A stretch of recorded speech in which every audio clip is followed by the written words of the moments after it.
नमस्ते गाइस, आज चाहिँ म तपाईहरुलाई धूप बनाउन सिकाउँदै छु। सुरुमा चाहिँ यस्तो नेपाली कागज भन्ने चाहिन्छ, नेपाली कागज पेपर।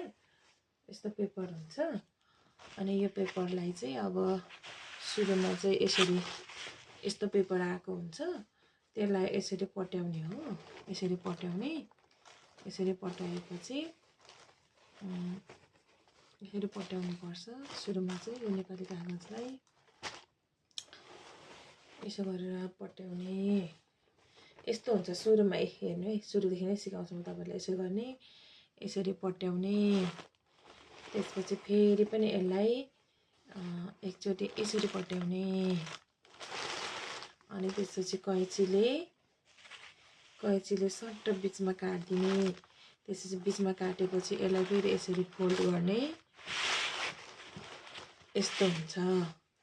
यस्तो भएपछि यसरी कैचीले चट चट चट चट चट काट्ने। यसरी कैचीले काट्ने, यसरी 2-2 इन्च जति काट्ने, चट चट चट चट काट्ने।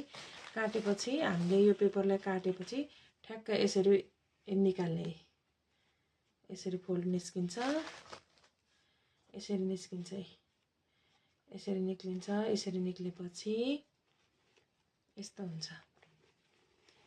यस्तो यसरी एउटा पेपर यसरी निकाल्ने। त्यसपछि यो यसरी निकालिसकेपछि चाहिँ तपाईको धुपी हुन्छ। यस्तो धुपी हुन्छ, यस्तो पिठो। यस्तै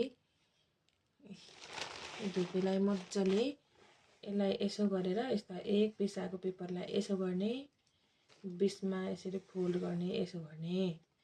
अनि यसरी फोल्ड भएपछि यस्तो हुन्छ। अनि त्यसपछि बीचमा यो धुपको यो धुलो हाल्न पनि सजिलो हुन्छ कि, दाहिने बायाँ पुगिदैन। यसरी बिचमा हाल्ने, यसरी टक्क बिचमा हालिसकेपछि अनि बुढी औँलाले यसरी सबैतिर बराबर पार्ने, सबैतिर बराबरी गर्ने। सबैतिर बराबरी भइसकेपछि यसो गर्ने अनि यसरी धुप हालिसकेपछि यसो गर्ने। अनि यसरी फोल्ड गरेपछि यो दुईटै हातको यो दुईटा औँलाले चाहिँ दुईटा औँलाको सहायताले यसरी बेर्ने। लो हेर्नु, एकैछिनमै यो बाटी धुप बनाउनलाई केही गाह्रो पनि छैन। तपाईहरुलाई चाहिँ बाटीको धुप बनाउन सिकाउँदै छु मैले। हेर्नु, हेर्दै बनिसकेको छ। यसरी बाट्ने, यसरी दुईतर्फ गरेर यसरी मोड्दिनु पर्छ, यसरी बटार्नु पर्छ। बटारेपछि अनि यसरी बीचमा यस्तो गर्ने अनि कान्छी औँलाको सहायताले यहाँ यसरी बिचमा राखेर अनि यसरी बेर्ने। हामी महिलाहरू भएर कहिले पनि कमजोर पनि हुनु हुँदैन, अहिले पनि अरूको भरोसामा चाहिँ बाँच्नु पनि हुँदैन। मेरो श्रीमानले ल्याउँछ दिन्छ भनेर त्यो आशले पनि बस्नु हुँदैन। आफू चाहिँ आफ्नो लागि चाहिँ एउटा हुन्छ नि, आफूले आफ्नो लागि कमाउन सक्ने एउटा आफै आत्मनिर्भर हुनुपर्छ।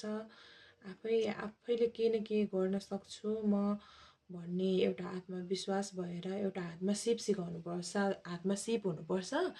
त्यही भएर चाहिँ हजुरहरूलाई मैले एउटा सिप सिकाउँदै छु। यसरी पनि आफ्नो जीवन उपार्जन गर्न सकिन्छ। यसरी हेर्नु त कति राम्रो बाटेको धुपी। यस्तो धुप बनाउन सकिन्छ है हामीले। कति मजाको हेर्नु। यसो भयो। यसरी राख्ने। यसरी राखिसकेपछि तपाईहरुले यसरी यो धुपलाई यसरी मुठा पार्न सक्नुहुन्छ। यसो गर्ने अनि यो मुठालाई धुपलाई एक साइडमा राख्ने, एक साइडमा राखेपछि यो धुपलाई बाँड्नको लागि यही पेपरको कुनै बिग्रेको पेपरहरुले यसो गरेर चाहिँ मुठा पार्दिनु भयो भने एकदम राम्रो हुन्छ।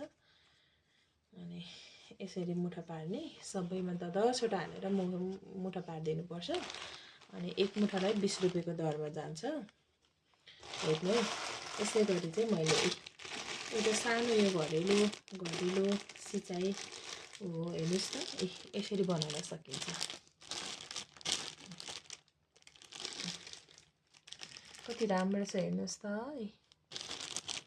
आफ्नो त्यही भएर आफैले सिप सिकेर, आफ्नो हातमा सिप सिकेर आफै आत्मनिर्भर बन्न सक्नुपर्छ।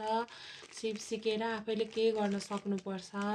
यतिकै बस्नु भन्दाखेरि अरूको आशमा जीवन जिउनुभन्दा आफैले केही गर्न सक्नुपर्छ। अनि त्यही भएर चाहिँ मैले चाहिँ आफूले जानेको सिप चाहिँ तपाईँहरूलाई सिकाएँ होइन। यसरी गर्न पनि सक्नुहुन्छ कि तपाईँहरूले यसरी बनाउन सक्नुहुन्छ। अनि त्यसपछि यहाँनिर क्यान्डलले सरर लाएर अलिकति डढाएर अनि यसरी स्टिच मार्दा नि भयो। हेर्नुहोस् त कति राम्रो धुपको प्याकेटहरू। यसरी धुप बनाएर पनि आफूले एउटा व्यवसाय गर्न सक्नुहुन्छ। हस् त नमस्ते, थ्याङ्क यू। यसै गरी तपाईँहरूले पनि बनाउन सक्नुहुन्छ। के गरी जान्नु भएन भने फेरि पनि कमेन्ट गर्नु होला। तपाईँहरूलाई कस्तो लाग्छ कमेन्ट गर्नु होला। राम्रो नराम्रो कमेन्ट गरिदिनु होला। र जान्नु भएन भने पनि म फेरि पनि तपाईँहरूलाई सिकाउने छु। फेरि पनि कमेन्ट गर्नु होला। हस् त नमस्ते, बाई।